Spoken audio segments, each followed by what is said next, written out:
अस्सलाम वालेकुम स्टूडेंट्स, हमारी उम्मीद है आप सब खैरियत से होंगे।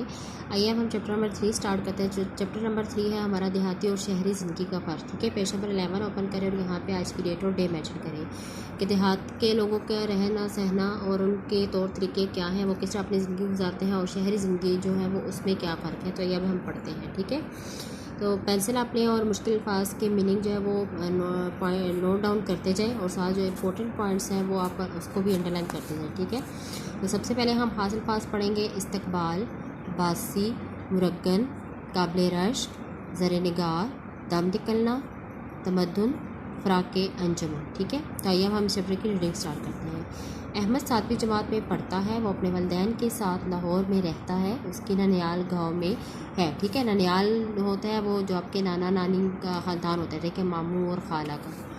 गर्मियों की तातीलात कहते हैं छुट्टियों को, में अहमद, उसका भाई बिलाल और नन्ही बहन आयशा अपने वालिदैन के साथ गांव आए।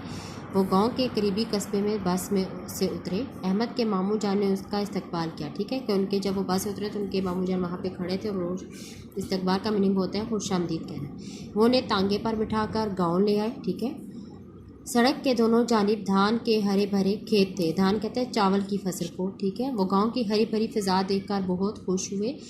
कुछ देर बाद तांगा गांव की हदूद में दाखिल हुआ। वो तांगे से उतरे तो पूरा मोहल्ला उनको गांव में खुशामदीद कहने के लिए मौजूद था। अहमद और बिलाल अपने मामूजाद भाई हसन के साथ खेतों की तरफ चल गए। धान की फसल को पानी देने के लिए ट्यूबवेल चल रहा था। ट्यूबवेल आप देखेंगे जो सामने पिक्चर बनी हुई है, ये ट्यूबवेल की है। ठीक है, वो ट्यूबवेल से निकलने वाले पानी में नहाए। अब वो ताज़ा दम हो चुके थे। इतने में मगरिब का वक्त हो गया। अजान की आवाज़ सुनकर उन्होंने मस्जिद का रुख किया। नमाज से फारिग होकर घर पहुंचे तो ममानी जान दस्तरखान पर खाना चुन रही थी। थोड़ी देर में सब दस्तरखान पर बैठ गए। ठीक है, खाना खाने के दौरान में बातचीत भी होती रही। आइए हम भी इन नेक्स्ट पेज टर्न करें की गुफ्तगू सुनते हैं। ठीक है, अब यहाँ पे अब इनके आपस में गुफ्तगू हो रही है। ठीक है, मुकालमा हम इसको कहते हैं, जो बातचीत आपस में एक या दो से ज़्यादा इश्तिखास के दौरान जब बातचीत होती है तो उसको हम मुकालमा भी कहते हैं। ठीक है, तो यहाँ पे अहमद क्या कह रहा है मवानी जान से, अभी तो शाम हुई है और आपने रात का खाना भी लगा दिया। ठीक है, कि शाम का वो मगरिब से तक जो है वो शाम का खाना खा लेते हैं गाँव वाले। आप लोग रात का खाना इतनी जल्दी खा लेते हैं। मुमानी जान क्या कह रही हैं, अहमद मियाँ, हम देहाती लोग हैं, कि हम गांव के रहने वाले लोग हैं। हमारे यहाँ रात जल्द सोने और सुबह सवेरे उठने का रवाज है। ठीक है, गांव में लोग जब वो रात को जल्दी सो जाते हैं। ठीक है, और सुबह जो है वो सुबह सवेरे उठते हैं। शहरों में तो लोग रात देर तक जागते रहते हैं, इसलिए वो रात का खाना भी देर से कहते हैं। ठीक है, अब शहरों के वो बता रहे हैं कि शहरों में तो ऐसा नहीं होता, लोग जो है वो रात भर जागते रहते हैं और सुबह जो है वो खाना भी देर से खाते हैं। ठीक है, इसलिए वो सुबह भी फिर देर से उठते हैं। हसन, मैंने अपनी किताब में पढ़ा है कि रात को जल्द सोना और सुबह जल्द जागना सेहत के लिए मुफीद है। मुफीद कहते हैं फ़ायदेमंद। ठीक है, अगर आप रात को जल्दी सोएंगे और सुबह जल्दी उठेंगे तो ये आपकी सेहत के लिए भी फ़ायदेमंद होगा। नाना जान, शायद इसीलिए गांव के रहने वाले ज़्यादा सेहतमंद होते हैं। वो नाना जैसे कहे कि गांव के जो लोग हैं वो इसीलिए जो है वो सेहतमंद रहते हैं शहरों के रहने वाले लोगों के निस्बत। ठीक है, अहमद, नाना जान, शहर की अक्सर ख़वातीन मोटापे का शिकार होती हैं। आपने अक्सर देखा होगा जो शहर की ख़वातीन हैं वो मोटापे का ज़्यादा शिकार होती हैं, मगर यहाँ गांव में रहने वाले अक्सर ख़वातीन दुबली पतली मतलब जो है वो कमज़ोर से होती हैं। इसकी क्या वजह है, वो पूछ रहे हैं अपने नाना जान से कि मैंने अक्सर देखा है कि जो शहर की ख़वातीन होती हैं वो मोटी होती हैं, मोटापे का शिकार होती हैं, और जो गाँव की होती हैं वो दुबली पतली होती है। ठीक है, तो नाना जान क्या बता रहे हैं, भाई देहाती ख़वातीन सारा दिन काम में मसरूफ़ रहती हैं। ठीक है, वो सारा दिन काम करते हैं, सुबह सवेरे उठती हैं और काम में लग जाती हैं, और घर का सारा काम काज अपने हाथों से करती हैं।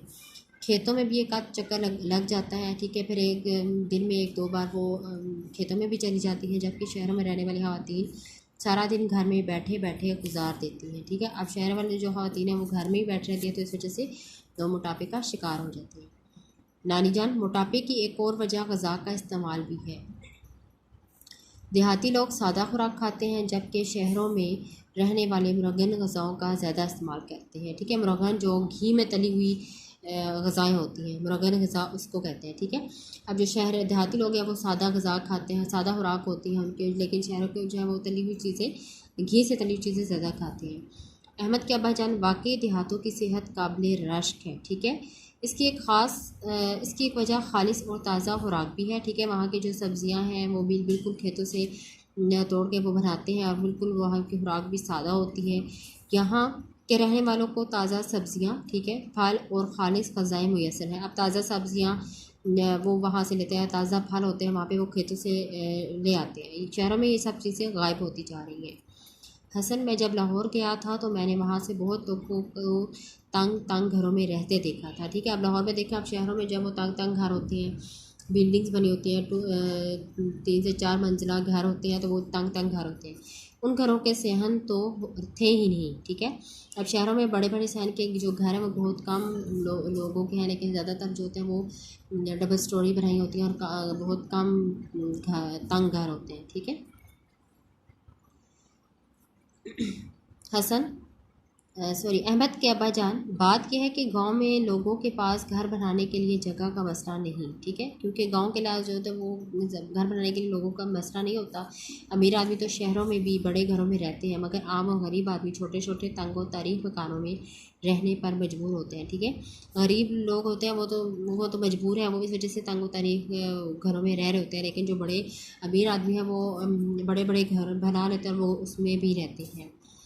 शहरों में कहीं कहीं मंजिला इमारत हैं, इन इमारतों में सूरज की रोशनी नहीं पहुंच पाती। यही वजह है कि ऐसे मकामात पर रहने वालों के चेहरे जर्द और मुरझाए हुए होते हैं, ठीक है, क्योंकि वो देखें, अब वो धूप की रोशनी जब नहीं आती तो उनके चेहरे जो होते हैं वो अंदर रह के उनके मुरझाए और जर्द पड़ जाते हैं। बिलाल, मामू जान, मेरे अब्बू जान कॉलेज में पढ़ाने जाते हैं, ताया अब्बू एक दफ्तर में मुलाजमत करते हैं, चचा जान एक कारखाने में काम करते हैं। आप लोग क्या काम करते हैं? वो बता रहा है कि मेरे अब्बू कॉलेज में पढ़ाते हैं, अब्बू जो है वो ताया अब्बू जो दफ्तर में काम करते हैं, चचा कारखाने में काम करते हैं, तो आप लोग यहाँ क्या काम करते हैं? तो यहाँ मामू जान अब्बू से बता रहे हैं, देहात के ज़्यादातर लोग जो है वो खेती बाड़ी करते हैं, यानी खेतों में काम करते हैं, ठीक है। कुछ लोग मुलाजमत भी करते हैं, मगर इनकी तादाद बहुत कम है। आप खेती बाड़ी का काम कैसे करते हैं? पहले खेती बाड़ी का सारा काम बैलों से लिया जाता था, ठीक है। पहले ये देखिए, यह पिक्चर है, यहाँ पे बैलों की मदद से ये खेती का काम, खेती बाड़ी का काम हो रहा है, ठीक है। बैलों की मदद से खेतों में हल चलाते, कुओं से पानी निकालते, गंदम की गुहाई करते थे, ठीक है। गंदम की गुहाई करते कि गंदम को काटते, मगर अब उनकी जगह मशीनें और आलात आ गए हैं, ठीक है। अब ट्रैक्टर और उनसे चलने वाली ज़रूरी मशीनरी ने खेती बाड़ी के काम को बहुत आसान और तेज़ कर दिया है। इसी तरह अब कुआं कहीं नज़र नहीं आता, उसकी जगह ट्यूबवेल ने ले लिए थे। आपने देखा होगा कि कुओं से अक्सर खेतों में जो है वो गंदम की गुहाई जो मशीनरी के ज़रिए, मशीनों के ज़रिए की जाती है, ज़रिए मशीनरी जो होती है, ठीक है। बिलाल, मैंने तो सुना था कि देहात में कच्चे मकान और कच्ची सड़कें होती हैं, वहाँ बिजली और फ़ोन भी नहीं होता, मगर यहाँ तो ऐसा नहीं। नाना जान, बिलाल बेटे, आज से कुछ अर्सा पहले देहात ऐसे ही थे जैसे तुम बता रहे हो। अब देहात में बहुत ज़्यादा बदल गए हैं, ठीक है। अब देहात में भी बदलाव आ गया है, ठीक है। कच्चे मकानात की जगह लोगों ने पुख्ता मकानात बना लिए हैं।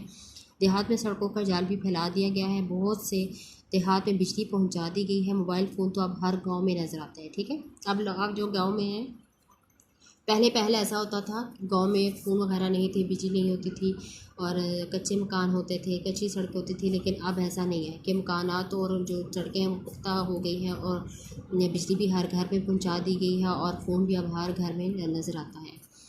ना ममानी जान, मैं जब लाहौर गई थी सब्ज़ा देखने को तरस गई थी कि आप शहरों में तो ऐसा नहीं होता, हर तरफ मकानात, कारोबारी मराकज़, दुकानें, कारखाने, सड़कें और उन पर दौड़ने वाली गाड़ियाँ ही गाड़ियाँ। सच पूछो तो मेरा तो दम ही निकलने लगा था। इधर हमारे घर से बाहर निकलो तो जहाँ तक नज़र जाती है हरे भरे लहराते हुए खेत ही खेत नजर आते हैं। अब ममानी मुझे बता रही है कि जब मैं लाहौर गई थी तो मैं सब्ज़ा देखने के लिए तरस गई थी, क्योंकि वहाँ पे क्यों तरस गई थी, क्योंकि वहाँ पे मकानात थे, कारोबारी मराकज़ थे, दुकानें थे, कारखाने थी, और सड़क पर जो है वो गाड़ियाँ ही गाड़ी, क्योंकि यहाँ पे ट्रैफिक ज़्यादा होता है, तो वो उनका जो होता है वो गाँव वाले लोग जो वो शहरों में उनका जो है वो दम घुटता है, ठीक है, उनका दम निकल रहा था। तो वो इधर हमारे गांव में वो बता रही है कि जब यहाँ से हम अगर घर से बाहर निकले तो हर तरफ लहराते हुए खेत ही नज़र आते हैं। नानी जान, मैं भी शहर जाने से बहुत घबराती हूँ। सड़कों पर गाड़ियों की लंबी लंबी कतारें देखकर मेरा भी दिल घबराने लगता है, ठीक है। उनके शोर से तो मेरे सर में दर्द शुरू हो जाता है। अब उनको वो इस शोर के इस आदी तो नहीं होते थे, इसलिए जब वो गांव से शहर की तरफ आते हैं तो वो तंग हो जाते हैं। धुआं फ़िज़ा को इस कदर अलविदा कर देता है कि सांस लेना दो बार हो जाता है, दो बार होना मुश्किल होना।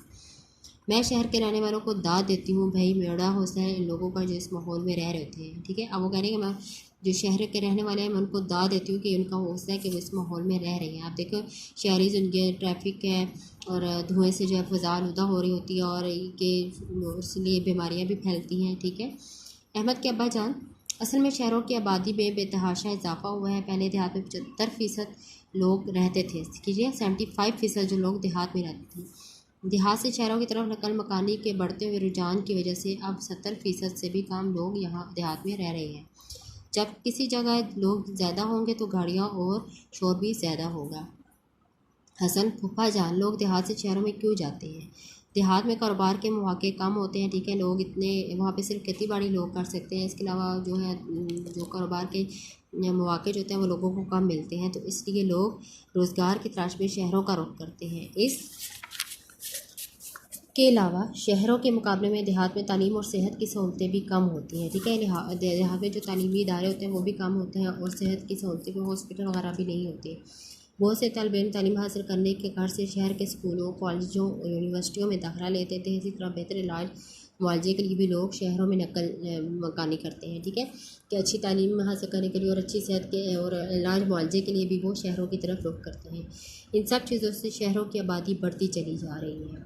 हसन, हमारा गांव ज़्यादा बड़ा नहीं, हर शख्स दूसरे को जानता है और गांव के लोग जो है वो ज़ाहिर है इतने बड़े गांव तो होते नहीं हैं, वो हर शख्स जो है दूसरे को जानते होते हैं।